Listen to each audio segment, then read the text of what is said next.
Mean यानी माध्य is equal to आपका होता है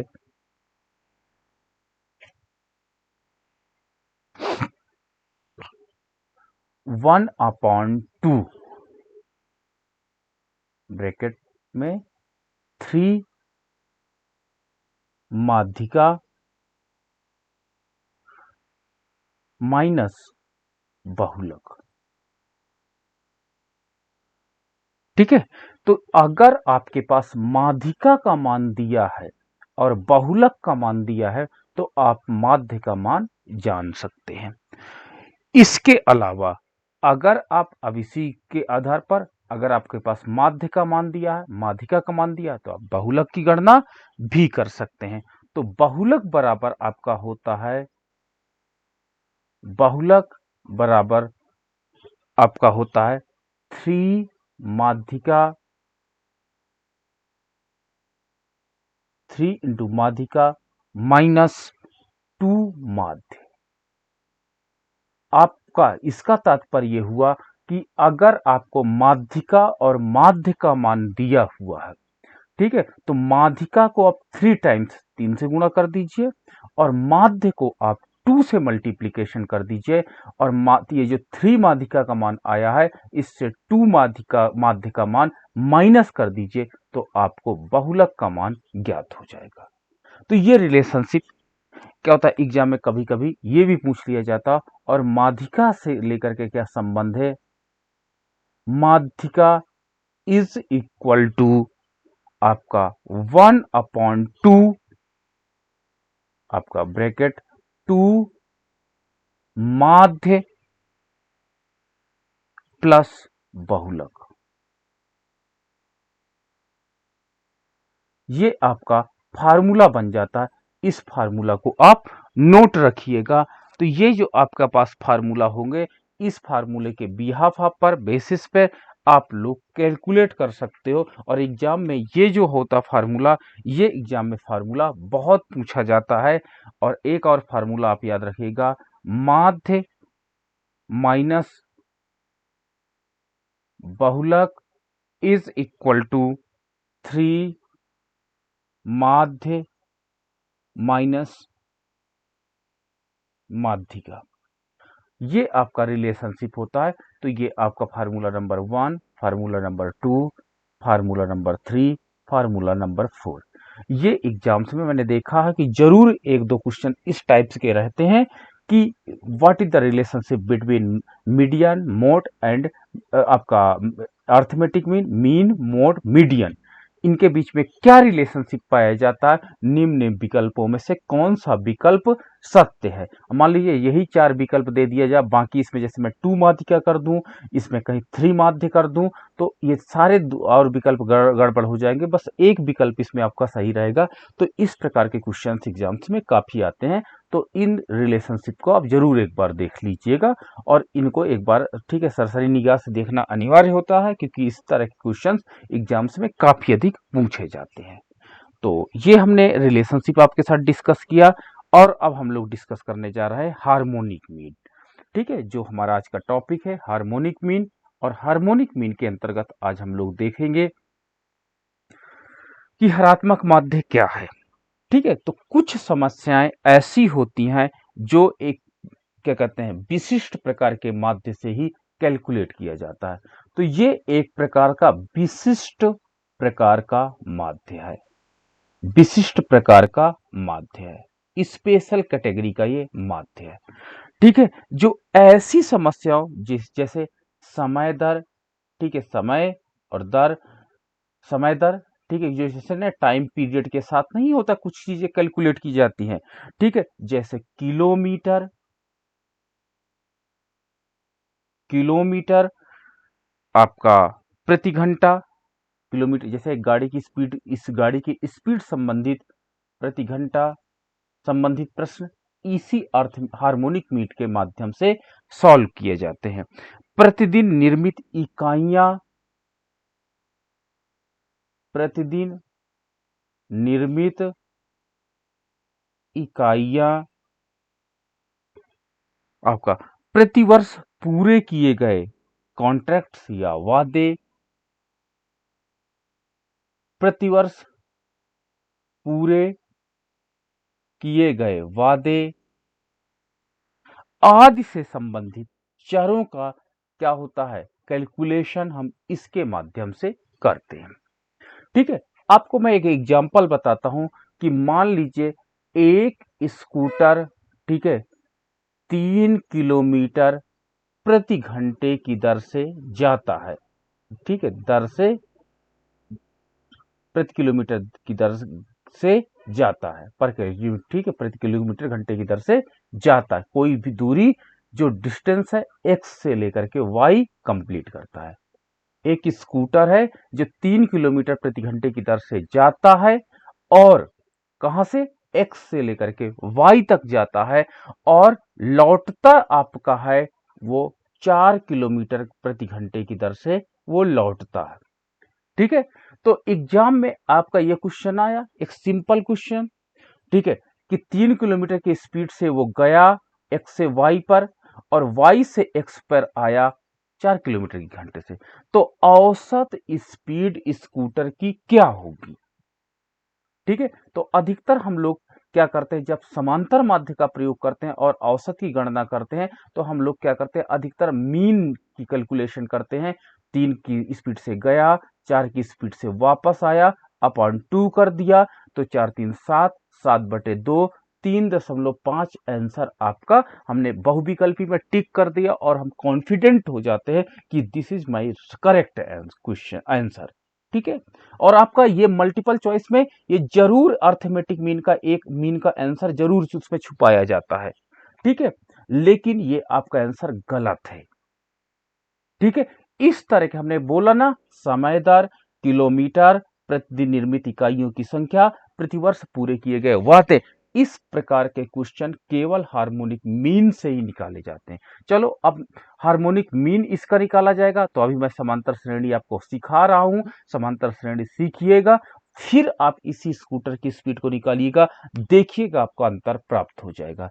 तब आप समझ जाएंगे कि what is the importance of harmonic mean और हार्मोनिक मीन का इंपॉर्टेंस क्या है, ये आप समझ जाएंगे। ये बात आप एक्सेप्ट कर लेंगे कि हाँ, हार्मोनिक मीन एक विशेष प्रकार का मीन है जो विशेष प्रकार की कंडीशन में इसका प्रयोग किया जाता है।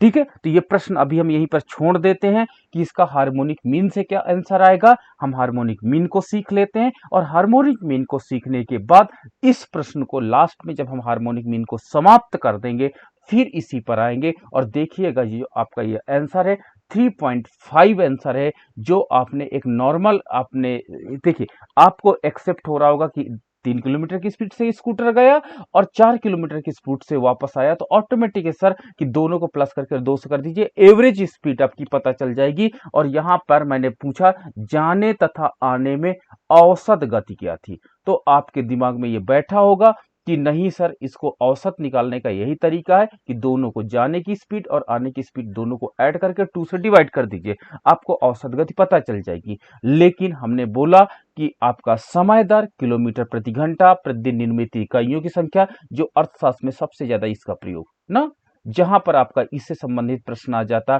प्रतिदिन निर्मित इकाइयों की संख्या अधिकतर आपने देखा होगा। ठीक है, समय दर जो आपके पास पॉपुलेशन ग्रोथ जैसे क्वेश्चंस होते हैं ना, समय दर, पॉपुलेशन ग्रोथ होता है, प्रोडक्ट ग्रोथ होता है, ठीक है, कैपिटल आपका जो होता है डिप्रिशिएशन होता है, समय दर पर डिपेंड होता है, एंड प्रति वर्ष पूरे किए गए वादे।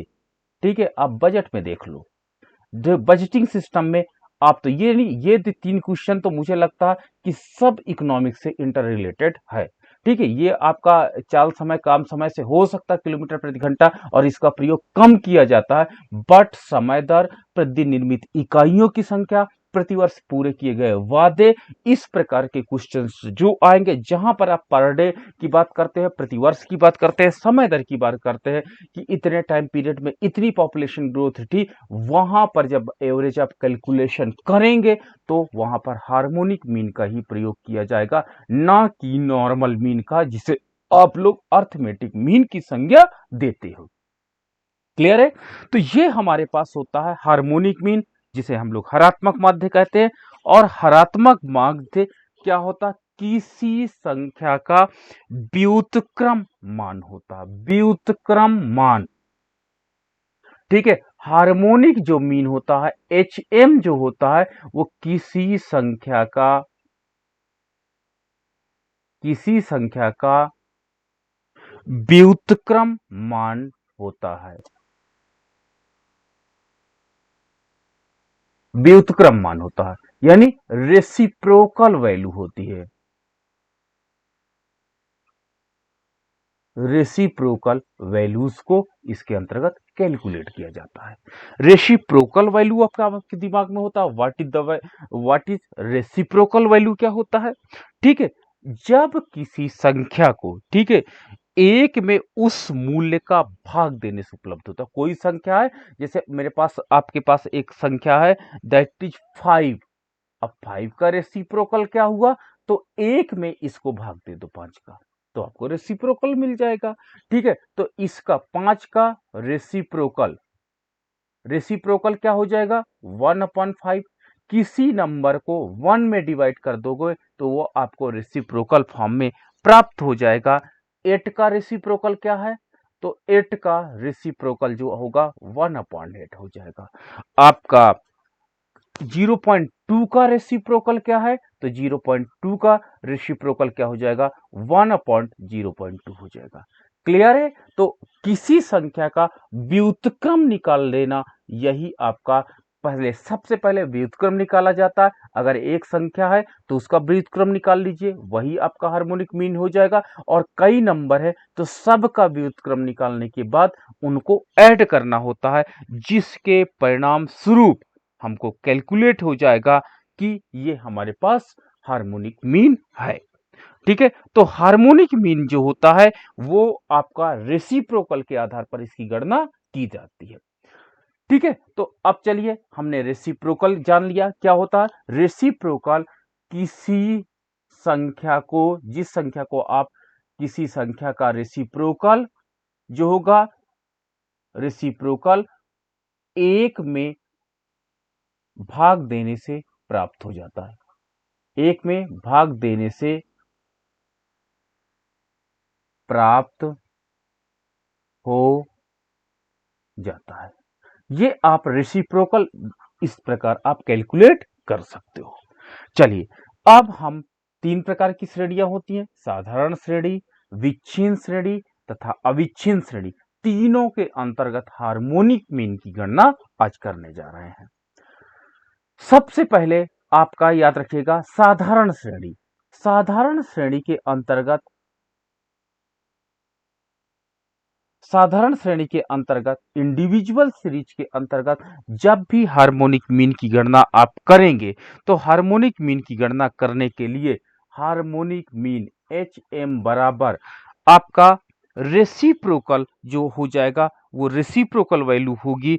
तो रेसिप्रोकल वैल्यू इसके अंतर्गत n अपॉन सिग्मा 1/x, ये देखिए यहां पर x का रेसिप्रोकल निकाला गया और उनको फिर से जोड़ दिया गया।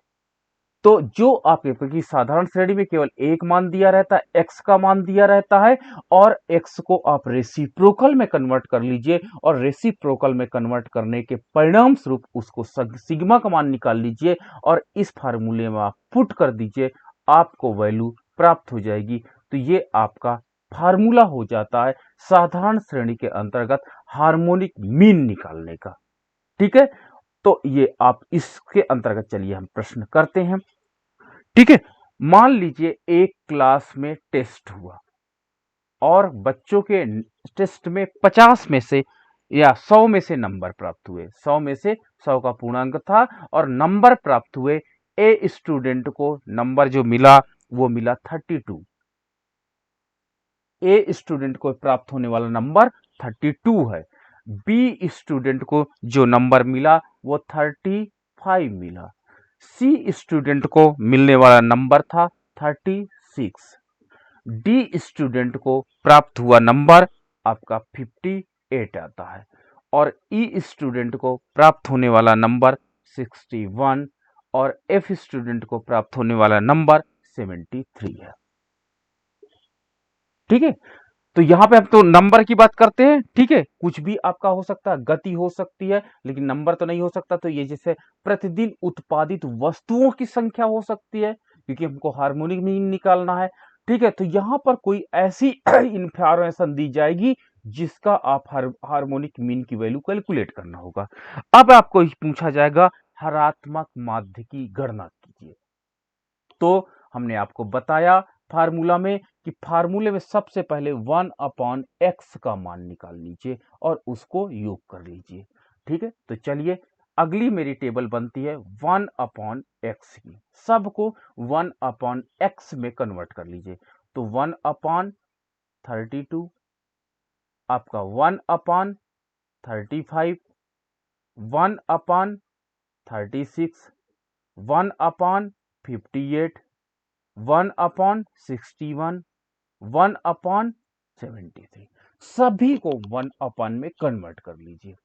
अब आप याद रखिए, जब इसको सबको ऐड करेंगे तो शायद आपका एलसीएम लघुत्तम समापवर्तक निकालना बहुत बड़ा काम हो जाएगा ना।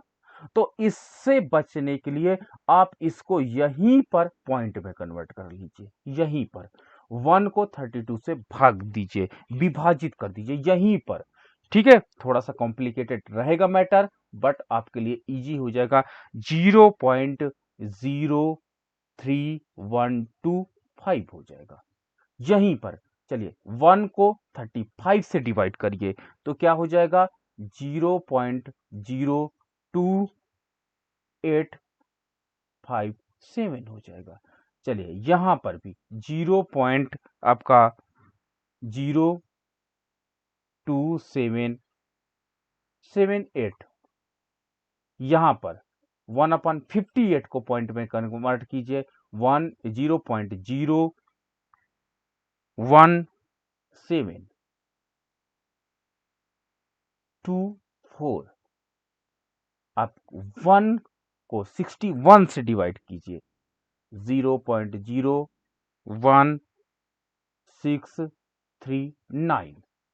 1 को 73 से डिवाइड कीजिए, दैट इज 0.01370। क्लियर है। तो इस प्रकार से अगर 1/x की वैल्यू को पॉइंट में कन्वर्ट कर लेंगे तो आपको आगे की जो प्रोसेस होगी वो इजी हो जाएगी, ना कि अगर आप इसको 1/32 plus 1/35 plus 1/36 plus 1/58 plus 1/61 plus 1/73 इस तरह ऐड करने में काफी आपको प्रॉब्लम्स आएगी। इसलिए इनके अंतर्गत आप तुरंत उसको पॉइंट में कन्वर्ट कर लीजिए और इस पॉइंट में जो कन्वर्ट हुआ है इस पॉइंट वाली वैल्यू को आप प्लस कर लीजिए, तो सिग्मा 1/x का मान हमें प्राप्त हो जाता है। सिग्मा 1/x का मान हमें प्राप्त हो जाता है 10 वीकेंड। अब हम लोग कैलकुलेट कर सकते हैं 0.1349, ये आपका समीशन 1/x की वैल्यू प्राप्त हो गई, समीशन 1/x की वैल्यू प्राप्त हो गई। और अब देखिए हार्मोनिक मीन का फार्मूला आप देख ही सकते हो कि HM n/सिग्मा 1/x होता है। तो आपने देखा कि हार्मोनिक मीन की जो वैल्यू होती है वो आपकी क्या होती है, n अपॉन, ठीक है, n अपॉन आपका सिग्मा 1/x होती है। अब n का मान कितना है, 1 2 3 4 5 6, तो n का मान कितना, 6 स्टूडेंट है तो 6 हो जाएगा। तो आपका हो जाएगा 1/सिग्मा x की वैल्यू प्राप्त हुई है 0.13, 0.1349, ये वैल्यू प्राप्त हुई है। इसको जब डिवाइड करेंगे 6 से तो आपका 44.47, ये आपका हार्मोनिक मीन की वैल्यू प्राप्त हुई और यही आंसर होगा आपका, यही आंसर होगा। यही साधारण श्रेणी के अंतर्गत ये जो नंबर आपके पास दिए गए हैं x में 32, 35, 36, 58, इसका हार्मोनिक मीन का मान ये आपका होगा 44.47, ये साधारण श्रेणी के अंतर्गत इस प्रकार से आप हार्मोनिक मीन को कैलकुलेट करेंगे। तो ये आपका समझ में आ गया होगा कि हार्मोनिक मीन थोड़ा सा आपको कॉम्प्लिकेटेड लग रहा होगा, क्योंकि इसमें सबको रेसिप्रोकल कैलकुलेट किया जाता है और रेसिप्रोकल को पॉइंट में कन्वर्ट किया जाता है, इसीलिए ये थोड़ा सा कॉम्प्लिकेटेड होता है। तो एग्जाम में मैं आपको बता दूं कि एग्जाम में इतने बड़े नंबर आपको नहीं दिए जाते हैं। एग्जाम में 5 मतलब ऐसे नंबर दिए जाते हैं जिनको इजी वे में आप पॉइंट में कन्वर्ट कर सको। ठीक है, अब मेरे पास एक प्रश्न था स्कूटर वाला। ये आपने प्रश्न यहां पर देखा कि एक स्कूटर की स्पीड थी और देखिए ये 3 किलोमीटर की स्पीड से जाता है और 4 किलोमीटर की स्पीड से वापस आता है। ठीक है, ये आपका प्रश्न था जिसको मैंने अपने क्या हुआ नॉर्मल जो हमारा जो एक था अनुमान मेथड से मैंने एवरेज मेथड से लगाया था, लेकिन नहीं, अब इसको हार्मोनिक मीन मेथड से जब हम कैलकुलेट करते हैं तो हार्मोनिक मीन मेथड में जब इसको कैलकुलेट करेंगे तो कितना हो जाएगा कि आपका x का मान 3 एंड 4 है ना 2। चलो हार्मोनिक मीन में कन्वर्ट करो, 1/x में कन्वर्ट करो तो 1/3 एंड 1/4 हो जाएगा, 1/3 एंड 1/4 हो जाएगा। चलिए इसको पॉइंट में कन्वर्ट कर लीजिए, 0.33। क्लियर है, ये आपका क्या हो जाएगा 0.25। ठीक है, तो अब इसका सिग्मा निकाल लीजिए, sigma 1/x is equal to, जोड़िए 5 3 8 और ये 5.58 हो जाएगा। 0.58 आपका मिल जाता है ये सिग्मा 1/x का मान। आपका हार्मोनिक मीन बराबर होता है n का मान कितना 2 है, जाने की गति और आने की गति, तो n का मान 2 हो जाता है अपॉन 0.58 0.58 हो जाता है। चलिए पॉइंट को आप हटाइए तो क्या हो जाएगा 200/58, 200 आपका 58 प्राप्त हो जाता है। और जब 200/58 को आप किस में कन्वर्ट करोगे, जब इसको आप कैलकुलेट करोगे, ठीक है, तो कैलकुलेट करने में क्या हो जाएगा 200, एक मिनट, 200 अपॉन आपका 58 हो जाएगा और इट मीन्स हो जाएगा ये देखिए 3.4 आपके पास 44 आंसर आ जाएगा। जो यहां पर देखिए आंसर क्या था 3.5 था, इसका हार्मोनिक मीन का मान आ जाएगा 3.4। यानी देखिए पॉइंट भी अंतर आया बट स्पीड क्या हुई थोड़ी सी एवरेज का मान कम हो जाता है। तो इस प्रकार आपका ऑप्शन एग्जाम में रहेगा इसका 3.2, दूसरा विकल्प रहेगा 3.3, तीसरा विकल्प रहेगा 3.4 और चौथा विकल्प रहेगा 3.5। एक मीन वाला विकल्प जरूर डाला जाता है इस प्रकार के क्वेश्चन में। तो ये क्वेश्चन एग्जाम्स में एक बार पूछा गया था। तो देखिए सिंपल है क्वेश्चन, आप इसको वहां पर कैलकुलेट कर सकते हैं मैनुअल, ऐसे क्वेश्चन एग्जाम्स में पूछे जाते हैं। ठीक है, तो इस तरह के क्वेश्चन पूछे जाते हैं आपके एग्जाम में। और अधिकतर आपने देखा एग्जाम में, आप देखिएगा साधारण श्रेणी के अंतर्गत ही प्रश्न पूछे जाते हैं अधिकतर एग्जाम में, क्योंकि पर डे निर्मित वस्तुओं की संख्या पेन बना सकते हैं कि एक लेबर एक दिन में 3 पेन बनाता है, अगले और पर डे एक दिन मतलब पहले दिन की स्पीड 3 पेन की थी, अगले दिन की स्पीड 5 पेन की है। तो बताइए औसत उनका उत्पादन या प्रतिदिन निर्मित इकाइयों की संख्या, औसत उत्पादन की दर क्या है। इस प्रकार के प्रश्न आपके एग्जाम में पूछे जाते हैं। तो इस तरह के थोड़ा सा ये वो आपको ये टेस्ट करना चाहता है एग्जाम कि आपको हार्मोनिक मीन का नॉलेज है या नहीं है। तो शायद अब आपको क्लियर हो गया होगा। तो इस प्रकार का जो प्रश्न आया, देखिए इस तरह का क्वेश्चन मैंने आपका कॉन्सेप्ट क्लियर कर दिया कि हार्मोनिक मीन कैसे कैलकुलेट किया जाता है। अब हमारे पास आता है विच्छिन्न श्रेणी। विच्छिन्न श्रेणी जिसे हम लोग सतत श्रेणी की संज्ञा देते हैं, सतत श्रेणी, सतत श्रेणी के नाम से भी जाना जाता है। ठीक है, तो आपका डिस्क्रीट सीरीज होता है जिसमें x एंड f दोनों की इंफॉर्मेशन दी जाती है। जब f एंड x दोनों की इंफॉर्मेशन दी जाती है तो इस प्रकार ये जो कैलकुलेशन होता है, ठीक है, इस कैलकुलेशन में भी आपको रेसिप्रोकल निकालना होगा, लेकिन विच्छिन्न श्रेणी के आधार पर आपको रेसिप्रोकल की गणना करनी होगी।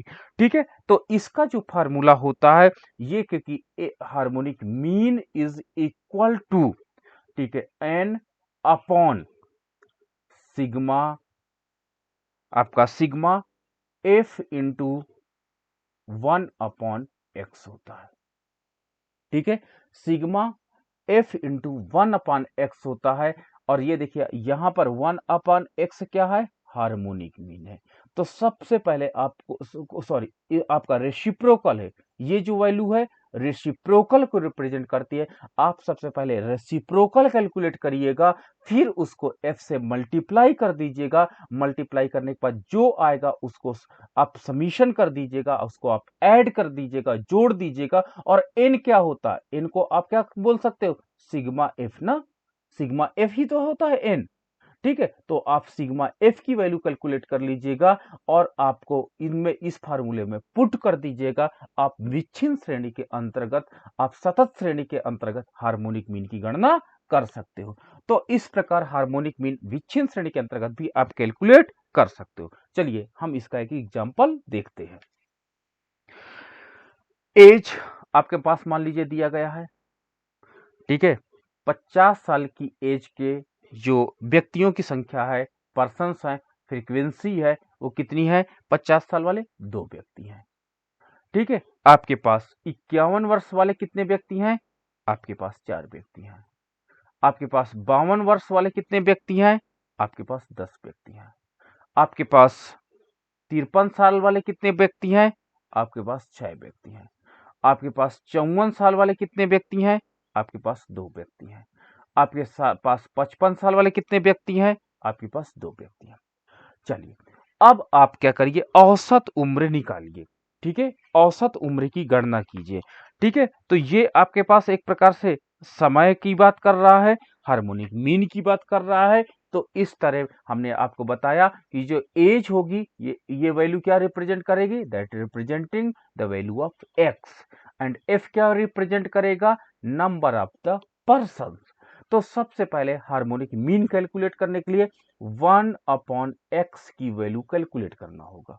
1/x की वैल्यू कैलकुलेट करना होगा।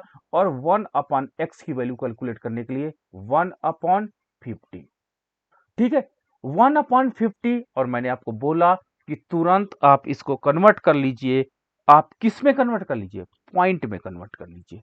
तो कितना आपके पास हो जाएगा, आपके पास हो जाएगा 0.0200। ठीक है, आपके पास ये हो जाएगा। चलिए फिर दूसरा 1/51, तुरंत पॉइंट में कन्वर्ट कीजिए, कितना आ जाएगा, 0.01961। फिर आप इसको 1/52 को कन्वर्ट कर दीजिए, तो आपका हो जाएगा 0.1, आपका 0.019। ठीक है, 1923। आपका 1/53, 1/53 इज इक्वल टू 0.0, आपका 1883। फिर 1/ आपके पास हो जाएगा 54, 54 तो आपका हो जाएगा 0.018 आपका 52 हो जाता है। एंड उसी प्रकार 1/ जो आपका 55 है, 1/55 इसको मैंने पॉइंट में कन्वर्ट किया तो 0.01818 हो जाता है। तो इस प्रकार से आपको सबसे पहले रेसिप्रोकल का मान निकालिए और रेसिप्रोकल का मान को पॉइंट में आप कन्वर्ट कर लीजिए। यू कैन कन्वर्ट, ठीक है, आप सारी वैल्यूज को आप कन्वर्ट कर लीजिए। और कन्वर्ट करने के बाद इसको आप समीशन नहीं करना, बल्कि इसमें एफ का, क्योंकि आपका एफ का मान दिया, अगर एफ का मान न दिया होता, साधारण श्रेणी होती, तो मैं यहीं पर समीशन का मान निकाल लेता और समीशन का मान कैलकुलेट कर लेता। लेकिन मेरे पास एफ की वैल्यू दी गई है, तो अगली मेरी टेबल बनती है एफ इंटू आपके पास 1/x, ये एक टेबल बनेगी। और इसको मैं मल्टीप्लाई कर दूंगा, 2 का मल्टीप्लीकेशन कर दूंगा इस पॉइंट से। ठीक है, तो मेरे पास वैल्यू आ जाएगी कितनी, आपका 0.0400। ठीक है, 4 का मल्टीप्लीकेशन मैं करूंगा इस नंबर के साथ, तो आ जाएगी मुझे वैल्यू 0.07843। फिर 10 का मैं मल्टीप्लीकेशन करूंगा इस नंबर के साथ, तो 10 का मल्टीप्लीकेशन करूंगा तो 0.19230। फिर मैं 6 का मल्टीप्लीकेशन करूंगा इस नंबर के साथ, तो क्या हो जाएगा 0.11321। फिर 2 का मल्टीप्लीकेशन करूंगा मैं इस नंबर के साथ, तो आपका हो जाएगा 0.03704। फिर 2 का मल्टीप्लीकेशन करूंगा इस नंबर के साथ, तो क्या हो जाएगा आपका 0.03636। क्लियर है? तो इस प्रकार से आपको एक टेबल बन जाती है f इंटू 1/x की, यानी f रेसिप्रोकल x की एक टेबल बन जाएगी, और इसको आप ऐड कर लीजिए, इसको आप जोड़ लीजिए। जोड़ने के बाद ये क्या मिल जाएगा 0.49734, ये आपको इसकी वैल्यू मिल गई। अब फार्मूला आप देखिए पीछे क्या है, फार्मूला देखिए कि आपने ये नीचे की वैल्यू पूरी कैलकुलेट कर लिया, नीचे की वैल्यू पूरी कैलकुलेट हो गई। ठीक है, अब आप n की वैल्यू निकाल लीजिए। n की वैल्यू के लिए मैंने कहा कि f अगर आपका दिया है तो f आपका सिग्मा f की वैल्यू कैलकुलेट कर लेंगे, दैट इज कॉल्ड n की वैल्यू हो जाएगी, जो जब मैंने इसको कैलकुलेट किया तो 26 मिल गई। अब इस 26 की वैल्यू को अब मैंने यहां पर रख दिया, तो क्या हो जाएगा 26 अपॉन कितना 0.497, पॉइंट 0.47 आपका 49734।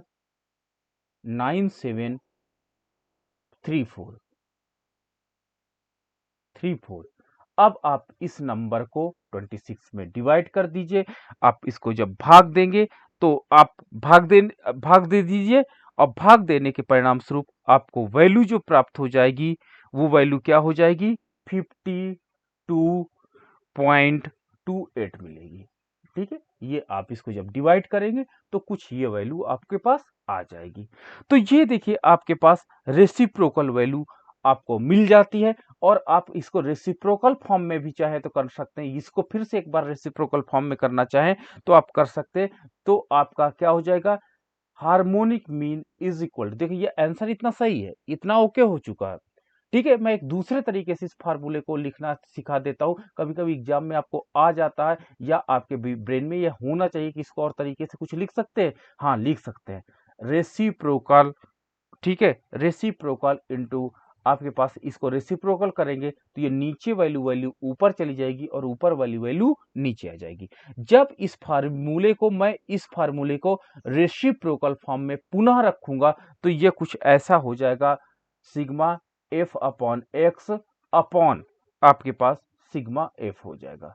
तो ये रेसिप्रोकल फॉर्म कहलाता है, तो ये रेसिप्रोकल फॉर्म में कन्वर्ट हो जाएगा। तो आप इसको इस तरह भी रेसिप्रोकल फॉर्म में भी आप लिख सकते हो, और आपका हो जाएगा रेसिप्रोकल इज इक्वल टू आपका 0.49734 अपॉन आपका 26 हो जाएगा, जो इस वैल्यू आएगी उसको रेसिप्रोकल फॉर्म में आप कैलकुलेट कर सकते हो। तो ये आपका रेसिप्रोकल फॉर्म में हो जाएगा, इसको आप डिवाइड कर दोगे, डिवाइड करने के बाद फिर 1 अपन वैल्यू निकालोगे, रेसिप्रोकल निकालोगे, तो वही बात आ जाएगी, वही मान आपको कैलकुलेट हो जाएगा। ठीक है, तो ये आपका तरीका हो जाता है। दूसरा तरीका हो जाता है ये डायरेक्ट मेथड आपका हो जाता है। ये डायरेक्ट मेथड से मैंने अभी आपको कैलकुलेट किया कि ये वैल्यू थी और इसके बेस पे ये आपने कैलकुलेट कर लिया। ठीक है, तो क्योंकि मैंने ऑलरेडी इसमें रेसिप्रोकल का मान 1/x का मान वहां पर कैलकुलेट किया है, तो कोई जरूरत नहीं होती है। ठीक है, तो आपको ये मेथड ऊपर वाला ज्यादा अच्छा लगा होगा, इजी गोइंग लगा होगा कि 26 का मान रखिए, ये 0.49 का मान रखिए, आप डिवाइड कर दीजिए, डायरेक्ट 52.28 हमको प्राप्त हो जाएगा। तो ये आपका था विच्छिन्न श्रेणी सीरीज। तो ये आपका विच्छिन्न श्रेणी कैसे आप विच्छिन्न सतह या सतह श्रेणी कैसे आप हार्मोनिक मीन निकाल सकते हैं, ये आपने देख लिया। अब हमारा तीसरा आता है पार्ट अविच्छिन्न श्रेणी के अंतर्गत, विच्छिन्न श्रेणी के अंतर्गत हार्मोनिक मीन की गणना करना। HM की गणना करना। तो HM की गणना करने के लिए जो आपका अविच्छिन्न श्रेणी होता उसका भी फार्मूला सेम होता, कोई इसमें परिवर्तन नहीं पाया जाता। सेम वही फार्मूला होता जो मैंने अभी ये कैलकुलेट किया, यही फार्मूला होता है, यही सेम फार्मूला इंप्लीमेंट हो जाएगा कहां पर, आपका अविच्छिन्न श्रेणी के अंतर्गत, यानी harmonic mean is equal to N या सिग्मा एफ अपॉन, आपके पास नीचे क्या हो जाएगा, समीशन आपके पास f इंटू 1/x होगा। तो ये आप नीचे भी यही फार्मूले को इंप्लीमेंट करेंगे, इसी को यूज करेंगे। ठीक है, चलिए एक एग्जांपल हम अविच्छिन्न श्रेणी के अंतर्गत भी देखते हैं। इसमें आपको पता है कि अविच्छिन्न श्रेणी वो श्रेणी होती है जिसमें x का मान ना दिया होता है, बल्कि इसके अंतर्गत जो आपकी वैल्यू दी जाती है वो क्लास इंटरवल का मान दिया जाता है। ठीक है, तो क्लास इंटरवल का मान दिया जाता है और उस क्लास इंटरवल का मान के आधार पर आप कैलकुलेट करते हैं। तो हम लोग इसके अंतर्गत चलिए निकालते हैं। आपके पास क्लास इंटरवल दिया है, क्लास इंटरवल दिया है क्या, 0 से 10 जो मान है, 0 से 10 जो मान है, वो जो फ्रीक्वेंसी है 0 से 10 के अंतर्गत 12, आपका 10 से 20 के अंतर्गत आपका 18, 20 से आपका 30 के अंतर्गत आपका 27 और 30 से 40 के अंतर्गत आपका 20, 40 से 50 के अंतर्गत आपका 17 और 50 से 60 के अंतर्गत आपका 6 नंबर है, 6 आवृत्ति है। चलिए हार्मोनिक मीन की गणना कीजिए, ये प्रश्न आता है। तो इस तरह में सबसे पहले आपको जो ये फार्मूला ये दिया जाता है, फार्मूला जो ये होता है, इसमें देखिए x की आवश्यकता होती है, तो आपको x कैलकुलेट करना इंपॉर्टेंट होता है। तो हमको x कैलकुलेट करना, और x कैसे कैलकुलेट करेंगे, क्लास इंटरवल में जो मिनिमम वैल्यू होती है और जो मैक्सिमम वैल्यू होती है, चाहे जहां पर भी, इन मिनिमम वैल्यू और मैक्सिमम वैल्यू को आप जोड़ दीजिए और 2 से भाग दे दीजिए, तो आपको मिड वैल्यू का मान प्राप्त हो जाएगा और मिड वैल्यू ही आपकी क्या हो जाएगी, x होगी। तो x आपकी जो कहलाती है मिड वैल्यू होती है, और मिड वैल्यू कैलकुलेट करने के लिए minima plus maxima divided by 2, minima and maxima divided by 2, तो 0 + 1 मिनिमा एंड मैक्सिमा दोनों को प्लस कर दीजिए, divided by 2 that will be 5।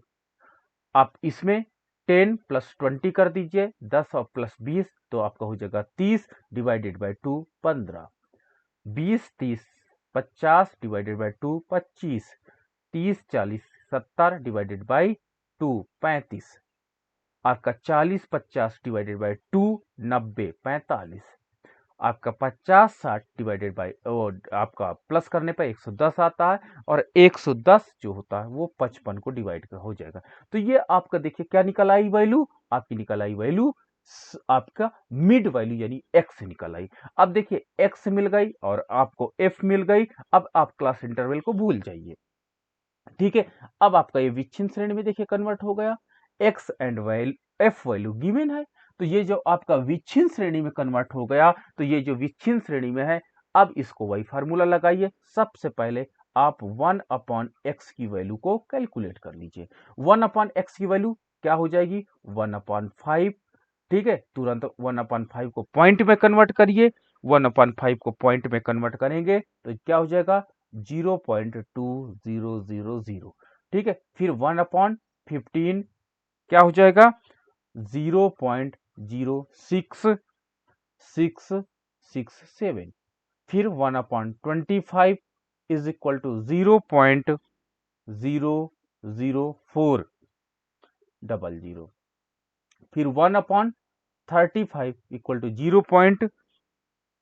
0.02857, फिर 1/45 इज इक्वल टू 0.0222, आपके पास 2 हो जाएगा, फिर 1/55 इज इक्वल टू 0.01, आपके पास 818। ठीक है, ये मैंने 1/x की वैल्यू निकाली। We calculated the value of reciprocal value, मैंने यहां से कैलकुलेट किया x की, मैंने रेसिप्रोकल वैल्यू यहां से कैलकुलेट किया, व्युत्क्रम मान मैंने यहां से निकाला x का 1/x फॉर्म में कन्वर्ट कर दिया और सभी को पॉइंट में यहां कन्वर्ट कर लिया ताकि मेरा जो कैलकुलेशन रहे वो इजी रहे। 10 सिग्मा 1/x इक्वल टू हमें क्या प्राप्त होता है, इसको हम लोग ऐड कर लेते हैं। और अभी इसको वैसे ऐड करने की कोई जरूरत नहीं, अभी क्योंकि मेरे पास फ्रीक्वेंसी दी गई है तो फ्रीक्वेंसी का मल्टीप्लीकेशन मैं 1/x में कर दूंगा। तो मेरे पास टेबल आ जाएगी f into 1/x। f into 1/x की टेबल जब मैं जनरेट करूंगा तो 12 का मल्टीप्लीकेशन 0.2 में के साथ इस नंबर के साथ करूंगा, किसका 12 का मल्टीप्लीकेशन, तो मुझे प्राप्त हो जाता है 2.44 टाइम्स 0। ठीक है, फिर मैं 18 का मल्टीप्लाई करूंगा इस नंबर के साथ। ठीक है, तो इस नंबर के साथ करूंगा तो 1.2 आपका पास 0006।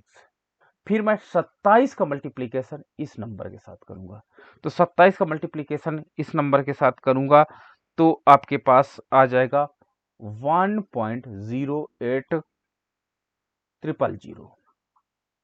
फिर मैं 20 का मल्टीप्लीकेशन इस नंबर के साथ करूंगा तो आपके पास हो जाएगा 0.57140। फिर मैं 17 का मल्टीप्लीकेशन इस नंबर के साथ करूंगा तो 17 का मल्टीप्लीकेशन इस नंबर के पास साथ करूंगा तो 0.35554। फिर मैं 6 का मल्टीप्लीकेशन इस नंबर के साथ करूंगा तो आपका हो जाएगा 0. आपके पास 10908 हो जाएगा। अब इसको मैं जोड़ लूंगा तो सिग्मा क्या हो जाएगा f into 1/x is equal to कितना हो जाएगा, जब इसको ऐड करते हैं तो 5.71608 ये आपका मान आ जाएगा इसका, किसका, इसको आप f/x भी कह सकते हो, कोई प्रॉब्लम नहीं है। ठीक है, आप f इंटू 1/x कह सकते हो या f/x डायरेक्टली कह सकते हो, नो प्रॉब्लम। आप ये भी कह सकते हो 1/f/x भी कह सकते हो, नो प्रॉब्लम। ठीक है, तो ये सिग्मा f/x का जो मान आपका आ जाता है वो 5.71608 आ जाता है। ठीक है, तो ये देखिए आपके पास ये वैल्यू आ गई और आप f की वैल्यू को, सिग्मा f की वैल्यू को आप कैलकुलेट कर लीजिए। जब इसको आप कैलकुलेट कर लेंगे तो आपको पास 100 आ जाएगा, दैट इज नंबर को रिप्रेजेंट करेगा, n को रिप्रेजेंट करेगा। अब आप एक काम करिए, इधर इधर दोनों वैल्यू को पुट कर दीजिए। चलिए वैल्यू पुट करता हूं तो n का मान कितना है 100 है और सिग्मा f इंटू 1/x का मान यानी सिग्मा f/x का मान कितना प्राप्त हुआ है 5.71608 प्राप्त हुआ है। अब इसको आप डिवाइड कर दीजिए, 100 को इसको इससे डिवाइड कर दीजिए। तो जब 100 से इसको डिवाइड करेंगे तो आपका क्या मान मिलेगा, जो आपकी वैल्यू कैलकुलेट होकर के आएगी वो वैल्यू आ जाएगी 17.49 आएगी। ये आपका हार्मोनिक मीन निकल करके आएगा, यही आपका आंसर होगा। तो इस प्रकार से आप हार्मोनिक मीन की गणना कर सकते हैं और हार्मोनिक मीन जो होता है आपका विच्छिन्न श्रेणी, अविच्छिन्न श्रेणी तथा मैंने आपका व्यक्तिगत श्रेणी या इंडिविजुअल सीरीज के अंतर्गत आपको कैलकुलेट करना सिखाए हैं। ठीक है, ये कॉन्सेप्ट आपको क्लियर करना बहुत इंपॉर्टेंट होता है कि वेयर इट इज यूज, ये कहाँ पे प्रयोग में आता है और ये प्रयोग मैंने आपको बताया है। ठीक है, इसका कभी कभी एग्जाम्स में फार्मूला पूछ लिया जाता है और कभी कभी सामान्य प्रश्न पूछे जाते हैं। कॉम्प्लिकेटेड प्रश्न आप डरिए मत, कभी नहीं पूछा जाता है। ये इससे अपनी सा खातिर रहिएगा, क्योंकि आपको लगता होगा कि ऐसे क्वेश्चन पूछेंगे तो हम कैसे सॉल्व कर सकेंगे, तो इसके लिए आप परेशान मत रहिएगा। और इस परेशान मत रहिएगा, कारण क्या होता है, इससे बड़े सिंपल क्वेश्चन पूछे जाते हैं। और सिंपल क्वेश्चन जैसे मैं आपको डिस्कस कर रहा हूं, यदि 3 विभिन्न राशियां, मान लीजिए कोई राशियां, कोई धन है 5%, 6% तथा 8%, वार्षिक साधारण ब्याज की दर से समान ब्याज अर्जित करती है। मान लीजिए मेरे पास 3 बॉन्ड हैं, 3 बॉन्ड में एक बॉन्ड से मुझे 5% ब्याज मिलता है, दूसरे बॉन्ड से मुझे 6% ब्याज मिलता है, तीसरे बॉन्ड से मुझे 8% ब्याज मिलता है। तो बताइए मैं एवरेज तीनों बॉन्ड से कितना पैसा ब्याज के रूप में अर्न कर रहा हूं, ये बताइए। तो देखिए 3 बॉन्ड है मेरे पास, ठीक है। एग्जाम में मैंने मुझसे पूछा गया कि आपके पास 3 बॉन्ड है, एक बॉन्ड से आपको मिल रहा ब्याज 5%, दूसरे बॉन्ड से आपको मिल रहा ब्याज, ठीक है, 6%, और तीसरे बॉन्ड से आपको मिल रहा 8%। तो औसत आप कितना ब्याज की दर प्राप्त कर रहे हैं? तो मैं, ठीक है, एक्स का मान दिया है तो मैं तुरंत इसका रेसिप्रोकल निकाल लूंगा, 1/x निकाल लूंगा, तो 1/5, 1/6, 1/8 का मान कैलकुलेट कर लूंगा और उसको तुरंत क्या करता हूँ, हार्मोनिक मीन में कन्वर्ट कर दूंगा। एवरेज मुझे इस ब्रांड, इन तीनों ब्रांड से इतना प्राप्त हुआ। इस तरह के एग्जाम में क्वेश्चन आपको बड़ा परेशान करेंगे और इस प्रकार के क्वेश्चन मोस्टली पूछे भी जाते हैं, ठीक है। एक छात्र छात्र अपने घर से महाविद्यालय को 8 किलोमीटर की स्पीड से साइकिल से जाता है और लौटते समय उसकी गति 10 किलोमीटर हो जाती है, ठीक है। लौटते समय उसकी गति 10 किलोमीटर हो जाती है। तो बताइए औसत गति क्या है? तो इस तरह का क्वेश्चन आता है एग्जाम में, पूछा जाता है कि एक स्टूडेंट घर से, अपने होम से स्कूल जाता है, कितनी की स्पीड से जाता है? आपकी स्पीड जो है उसकी क्या कहते हैं, 8 किलोमीटर की है, और लौटते वक्त आपकी स्पीड कितनी हो जाती है? 10 किलोमीटर की हो जाती है।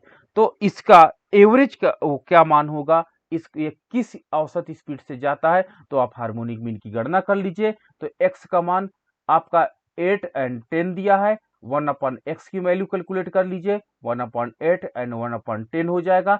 इसको तुरंत पॉइंट में आप चाहो तो कन्वर्ट कर सकते हो। पॉइंट में कन्वर्ट करने के बाद फार्मूला होता है harmonic mean is equal to, आपके पास n जाने और आने की गति कितनी हो गई? 2 हो गई, 2 हो गई, ठीक है। और आपका सिग्मा 1/x का मान हो जाएगा। तो आपका 2/1/8 प्लस 1/10, इसको आप मान कैलकुलेट कर लीजिए, आपको पता चल जाएगा एक स्टूडेंट किस स्पीड से जाता है और किस स्पीड से आता है, उसका औसत गति क्या है। लेकिन अगर इसको आप अर्थमेटिक मीन से इस तरह प्रश्न सॉल्व कर देंगे तो आपका आंसर गलत हो जाएगा। ये पॉइंट आप नोट रखिएगा। तो अब प्रूफ हो जाता है कि हार्मोनिक मीन एक विशिष्ट प्रकार का माध्य है जो विशेष दशाओं में ही इसका प्रयोग किया जाता है। ये आप जान गए हो।